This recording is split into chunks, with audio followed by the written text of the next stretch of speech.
Bonjour, everyone. Hi, this is Neshi Lokotz. Welcome to Star Nation's radio network, and you are watching Star Nation's Communications from Home. It's Tuesday night, October 24th. October 24th. Man, this month is flying by. And I'm your host, Neshi Lokotz. I'm also the co-creator of Star Nation's organization, and tonight we have a really great guest with us tonight, and I wanted you all to meet this guest because she comes to us from what Native people call Indian country, and she comes to us from Colorado. She is one of our radio show hosts. She hosts the show Walk a Good Life. And that is on one time a month on Tuesday mornings. I think it's like the second or third Tuesday of every morning. I should know that. I was just working with all that stuff, trying to get everything transitioned over to Be Live TV, which reminds me, this is a live stream show on Facebook, and it's powered by Be Live. Be Live TV gives us the opportunity to be able to do so much more with an interview and with the shows, and we're happy to be partners with Be Live. I'm from Tomah, Wisconsin. I have to say today actually felt like fall. Our high today was 45 degrees. You know, we're almost into snow. And Carla Jo. Hello, Carla Jo is in the house. Thank you, Carla Jo, for joining us. And one of the things I'd like to ask our guests, if they could please do me a favor, because my guest is Dellmarie Bradfield. And Dellmarie has some really good information for us. She always does. And so what I'd like you to do for me is to please like and share the live stream, because there's people out there that, you know, they get busy and they forget. And so when they see your message come through, they say, oh yeah, I was going to watch that show. So if you could do that for me, I would appreciate it. In fact, I'm going to do it right now. I've got my phone. And I'm going to go to the live stream show. And I'm not going to like it. I'm going to love it, because I do. And once we do that, then I'm going to share it to the radio network group page, and let them know that we are live streaming. And it's just going to take a second. I'm just going to say, join us. We're live. We are live streaming. There we go. And I post it, and I'm done. So if you've done that for me, thank you so much. I appreciate that. And thank you for joining us tonight. And all those who will be watching the recorded show, the video, we appreciate that too. And so okay, now this person who is my guest, Dellmarie and I met each other through the phone, actually, to begin with.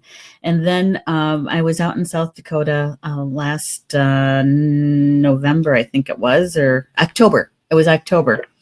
And we got to actually meet in person and out there. And we also met in person one time before in Michigan.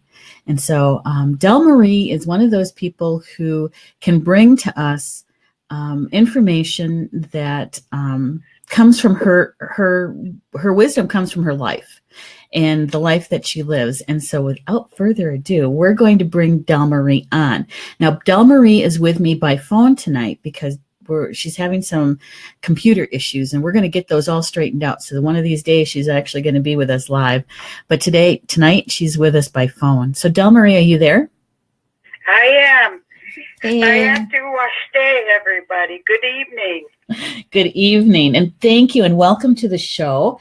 We've been trying to get you on the show for quite a while, and so this is a treat tonight.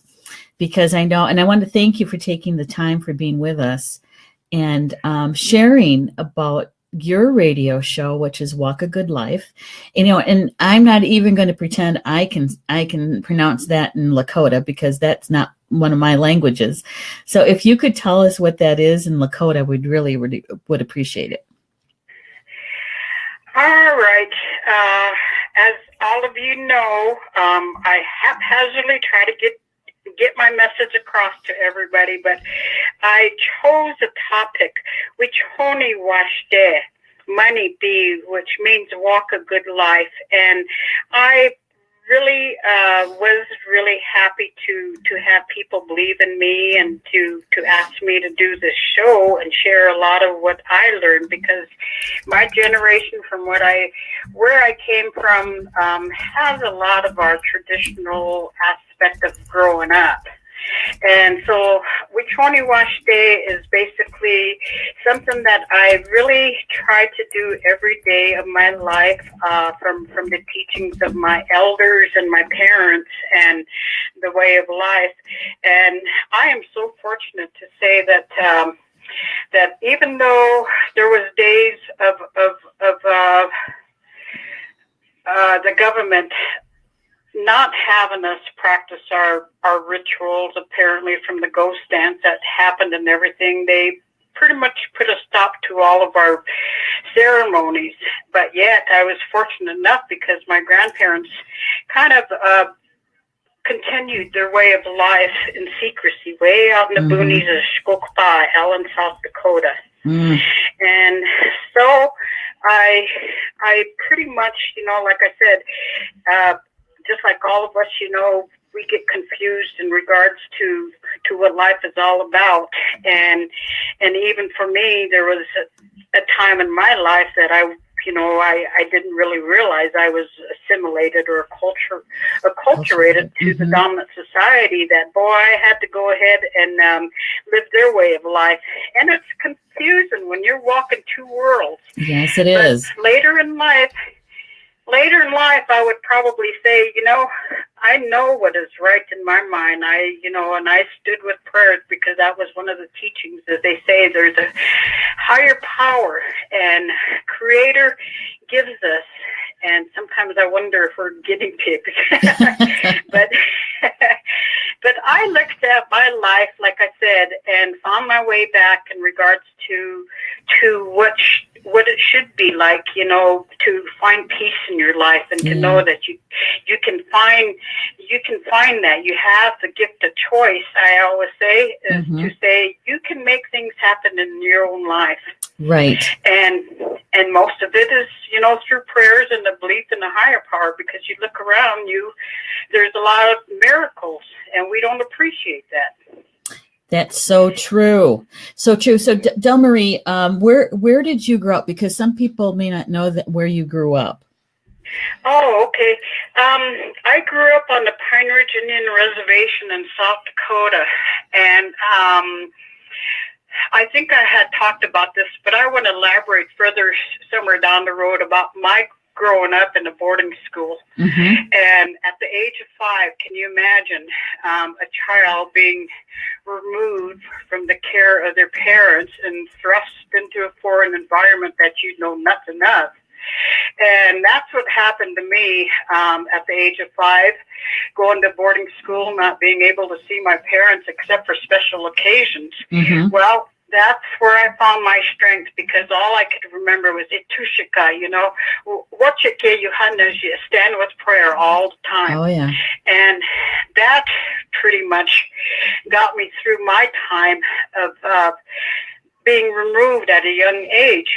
But I did grow up there, and then finally in the mid-60s, my parents, my father wanted to move back up to Montana to teach us the Cheyenne way.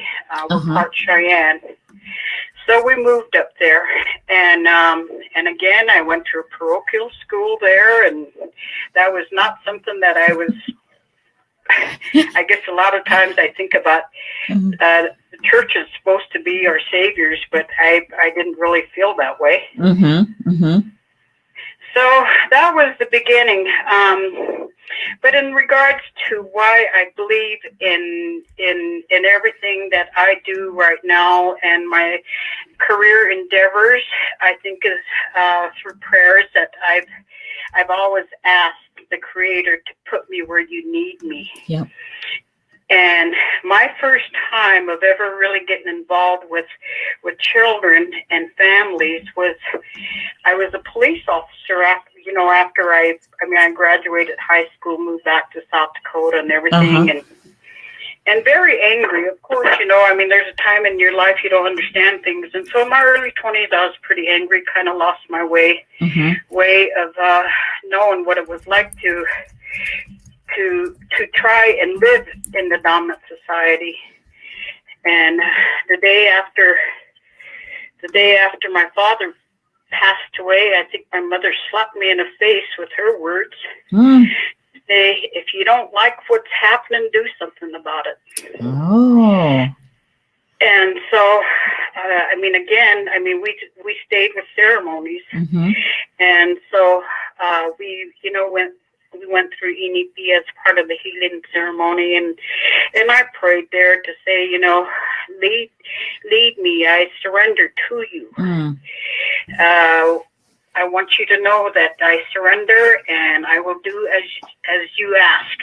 So in the early 70s, I became a police officer, not knowing anything about being a police officer, but I ended up being a police officer, and with the thought that this is where the Creator wants me, And I've seen a lot of things during that time. I've seen death, and I've seen the abuse. I've seen everything that a police officer goes through.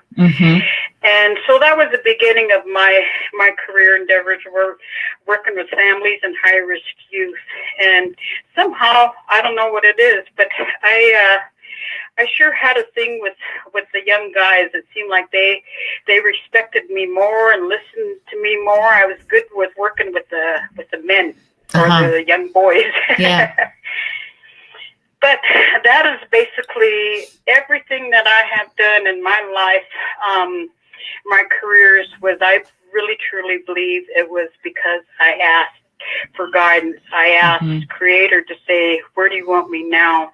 Right. I had jobs which I had nothing of, no knowledge of anything, and I really believe that it was a place where I had to learn to also pass that information forward. Right. And many people who listen to your shows, watch your shows, may not have known that you were a police officer at one time, and this is how you got started in working with at-risk youths on the reservation, right? Yes. Yeah. And that kind of employment for a woman on the reservation must have been unique at the time. Well, there was 3 of us women that, for me, I just went to apply for a secretarial job, and the police commission asked me if I wanted to be a police officer. I guess that there must have been a change in whatever they wanted to do, and I said, give me the training. I'll do the best I can. I didn't get to hold that job very long because they built a new jail out to Kyle. And then again, I was approached to say, can you manage this jail? So with that, I said, okay, give me the training. I will do the best I can. And in the process of that, writing the procedure, the manual to have the place work and everything else, I ended up getting sick. And I think this was just a way of the Creator, Tongashala's way of saying, slow down. You got to slow down. I ended up getting sick, and I was diagnosed with a rare kidney disease, which is incurable. And so again, I was in the hospital for two months, well, actually 2.5 months. That's a long time. And finally, that's when they diagnosed me. I went through two blood transfusions, and those are the scary things at that time because they didn't really check for HIV and stuff like that. So that was kind of something that was on the back of my mind. But again, when they said I was going to be on dialysis within a few months, a year from the time I got diagnosed, my mom said, okay, Itushika, we're going to go to ceremony. Oh, yeah. And that was 40 years ago. And I've been used as a guinea pig because they don't really realize what happened to me. I really watch what I eat. I don't take, everything that I was instructed through the ceremony, I do. Mm-hmm. And one of them is to walk with passion. Oh. So can you explain that a little bit? Because there's some people who might not know, what you mean by that, to walk with passion. Okay. In our language, they say, chante ogananke is to love, to have passion, is to always have compassion for other people. And that was part of walking the red road, is you have to, for me, is to know that you're going to be kind to every living thing. I don't care. I just had my grandchildren feed the squirrels out here, but I was teaching them about that too, is we share everything that we can possibly do to help anybody else. And we don't want that in return. It's not something that, we do things in return. And I think this is where some people really think that to help somebody, they want something in return. And that's not true compassion. I see. So anyway, with that, Wachante Obananke is a multitude of meanings in our language. Is compassion and to know you don't talk about people, you don't gossip, you don't dislike somebody, you don't envy. Just take it away and take ego away. Yeah. But that is one of our Lakota virtues too, is Wachante Obananke. I think I talked about that a couple weeks ago. Yeah, you did. Months ago. And actually, you bring that up at a good time, Del, because Walk a Good Life radio show, one of the things that you've done for our listeners and for everybody is to bring to us the 12 virtues of the Lakota people, the Lakota Nation. And many people may not have even heard about them. And even if they did hear about them, they may not realize that what you bring to us comes from your ancestors, from our ancestors, going back generations and generations ago. And what you bring to us is really some very old teachings that I think that you're showing us how to be able to use those in these modern days. Well, out of the 12 virtues, I still haven't figured that out, but why would they have 12 virtues for 12 months? Exactly. Each month. But we utilize 7 of them, and I'm kind of glad that they're teaching that in the classrooms in South Dakota, And but foremost, as I have talked about the Lakota values on my show, I really think that the foremost of the virtues is prayer, wochekye. Because with wochekye and the belief in the higher power, everything comes into place. I believe that. I really truly believe that. I see the results in my life. I have daily challenges. I think we all do, Yep. And I know I have my kids always tell me, and people say, how can you not react to it? How come you're not all frazzled about it and everything? I said, well, because, results. I've lived 66 years of my life here, and I've seen good results, and everything happens for a reason. I'm still alive, So in regards to the old ways of life, I think our ancestors, and I could just hear my father talking about it, is he said, we grew up to take care of everything that Creator gave us. We take care of each other. Even animals take care of us. Some of them sacrifice themselves so we could eat, And so he always says, anything that you do, stay with prayer and thank Wopilaya, is give gratitude and give thanks for what you've been given every day and focus on the positive. And I think that's my way of life. Yeah. We forget that. We want everybody to fix it. And then more so in today's day and age, that's, it's a gimme, gimme, gimme, me, Yeah, yeah. And they want it now. Yes, exactly. There's patience is not usually used very much. So anyway, my reason for accepting the fact that I think I need to teach this is because not much of our way of life as Indian people is in the history books. We have our oral history. None of it is in the books except for if you get into the college level. But then when you get into the college level, everybody has their majors and minors that they go into and never really think about the cultural diversity we have in America. Yeah.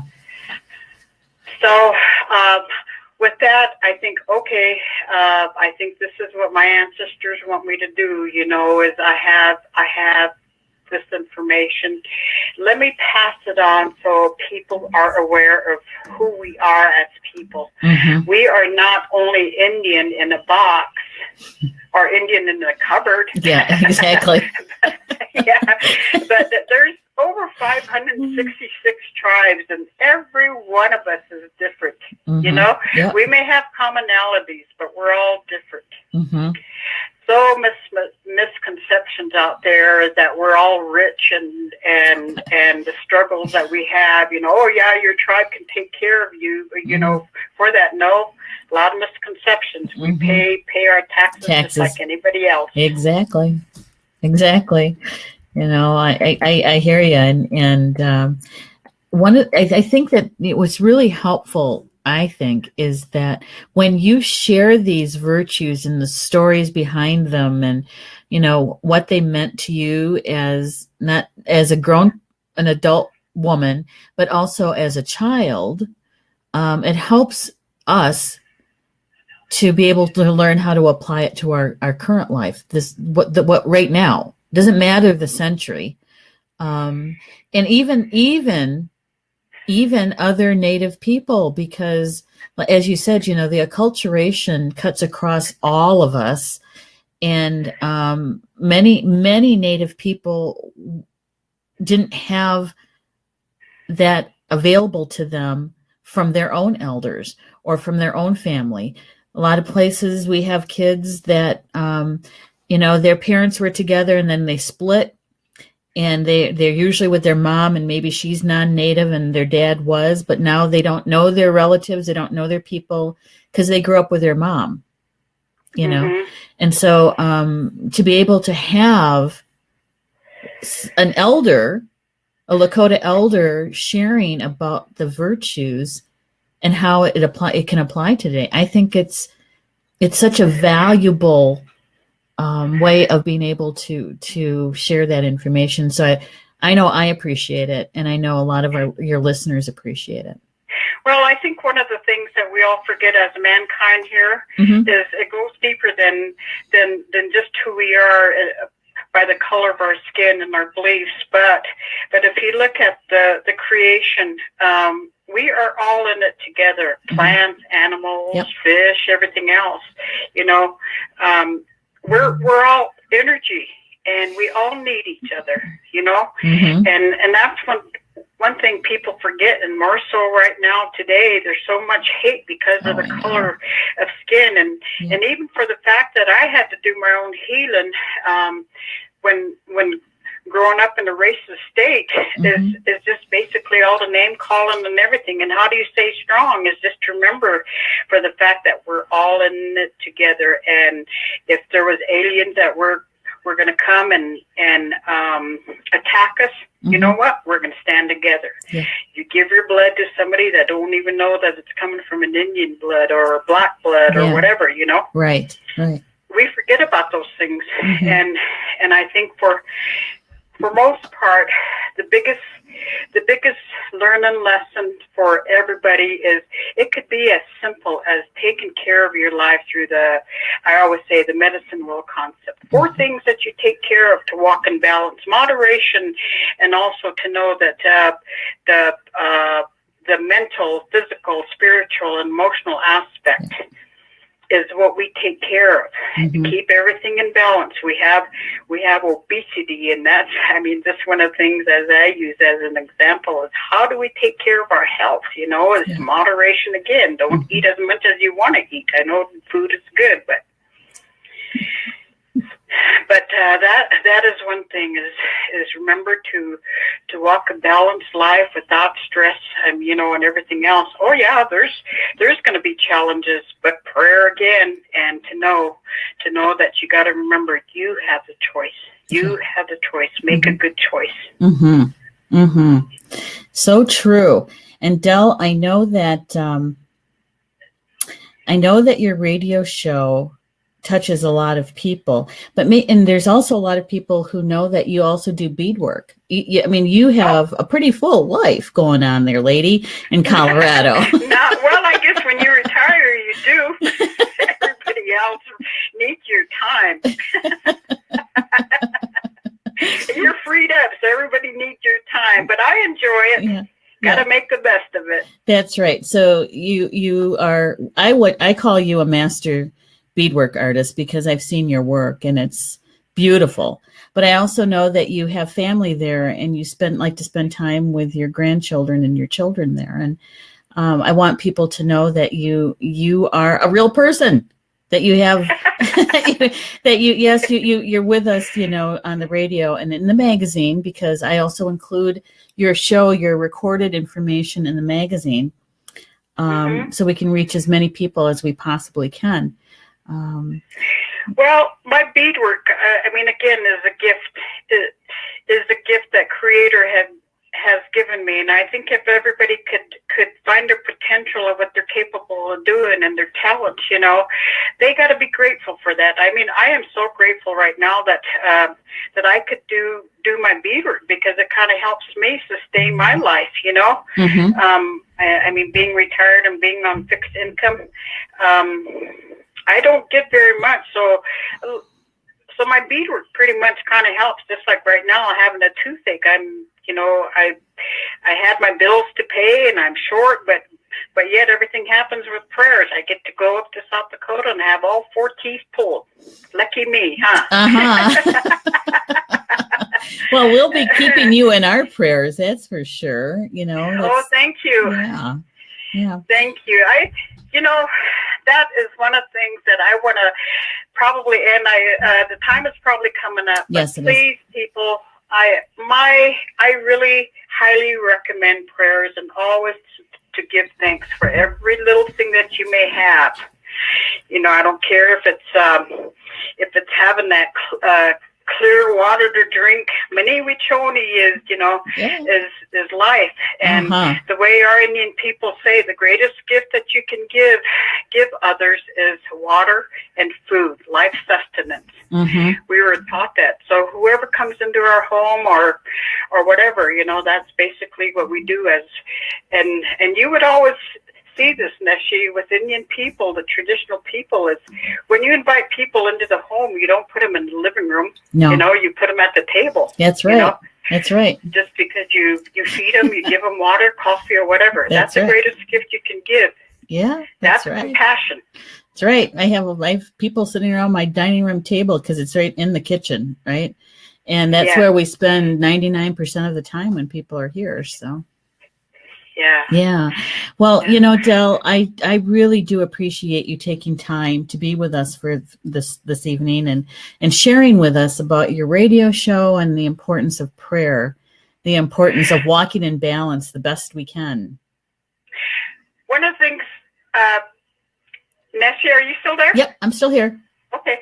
I just want people to know, please ask questions on my page if you'd like to. Don't hesitate. If there's something that you have a need to ask, I don't have all the answers, but I'm willing to go ahead and bring some peace to somebody's life, or or at least to give them a different perspective. Uh-huh. I'm just typing that in so that people know it's walk. I'm sorry. Whoops. It's walk, not walking, but walk a good life. Yeah, walk a good life. Okay. And let's see. I think Kelly's still in there. Carla Jo is still in the chat room. Carla Jo, would you mind typing in that into the comments so it stays in the comments, please? And it's the fan page in Facebook. And you can contact Dellmarie there. You can ask her questions. You can leave comments there for her, and she will be able to comment back to you, answer you. So thank you, Del. I appreciate it. We have so many people in the chat room. I'm just going to read a few of the names so that you know who was here. Okay. Sue Madewell, Connie Lauder, Carla Jo Worth, Jocelyn, Judy, Rob, Kelly Spencer, Holly Hagan, and I hope I didn't miss anybody. But so the people who are generally listening to your show on Tuesday mornings have joined you this evening. So all right. Well, thank you. I really appreciate that. And and I say hi to everybody, and I guess I'm going to have to say Doksha Ake. We don't have a word for goodbye, so I'm going to say Doksha Ake. And in Potawatomi, ours is Bama Mina, and that means until we see each other again. Yes. Yeah. All right. All right. Thank you, Del. Okay. Bye-bye. Bye. All right. Well, isn't that fun to have Del with us that way? And please join her show on Tuesday mornings. I believe it's the second Tuesday of every month. And she has a half-hour show. It comes on at 8:30 a.m. Eastern time. So, and I also want to share with you a couple of things. I just wanted to let you know a couple of things about the magazine while I have you here. This is, I'm going to show you. This is the cover of the special issue that we just published last Sunday. Every year, this is what Dana and I had agreed to and really wanted to do when we first started the magazine, is every year we do a special issue as a thank you to our readers. And this year we chose the topic of Grandmother Earth, or Mother Earth, a lot of people call her that. And it has a special price to it. For the iPad and the iPhone, it is free. And for Android users, Google changed a little something on their policies that we have to do 99 cents. We can't do zero. So they're 99 cents for the digital. And we can also get it free as a PDF, a web viewer, and web viewer, PDF, and also the digital print on demand. It's nominal printing fee. We're not adding any extra to that at all. And so you can still get it as a print magazine, but you're just paying for the printing. Okay. And I think you're really going to love this article because there's lots of good stuff in there. And the contributing writers, some of them included guided meditations and prayers that you can use when you're working with Grandmother Earth. And in Lakota, that's Unshimaka, and in Potawatomi, we call her Kokmis Kikan, our Grandmother Earth. Gaia, we're just showing how much we love her and how much we love you guys and how much we love that you support the work at Star Nations. And so you can just go out to our website, which is starnations.org. And you can see the links there to the different partners that we have to get the magazine, whether it's Google, Android, MagCloud, to be able to download your free magazine. Yeah. Oh, thank you so much, Carla Jo. Carla Jo, this is what Carla Jo is saying. She's saying that this year's magazine is beautiful. Thank you. You're very welcome. You're very welcome. And we also have our regular issue our regular issue, which is came out on October 10th. And this is the cover for that particular issue. And so that one is also available in digital, print on demand, PDF, and web viewer. And so that one is available at MagCloud for print on demand, and also Apple and Google. So with that, I would like to thank everybody for being with us tonight and joining Dell and I. I just love listening to Dell. You know, I could see sitting across the table from her at my dining room, drinking tea and having all kinds of wonderful conversation about a lot of different topics. So with that, enjoy the rest of your evening, your Tuesday evening, and we'll see you back here next week, October 31st. That would be Halloween or Samhain. And my special guest for that night is Carla Jo Worth. Carla Jo is joining me to talk to us, share with us about Samhain on Samhain. And so join us at 7 p.m. Central, 8 p.m. Eastern. And you know what? We might go longer than 30 minutes with that, because I'm sure that there's going to be lots of good stuff that's going to be said during that show too. So we'll see you next week for Star Nations Communications from Home.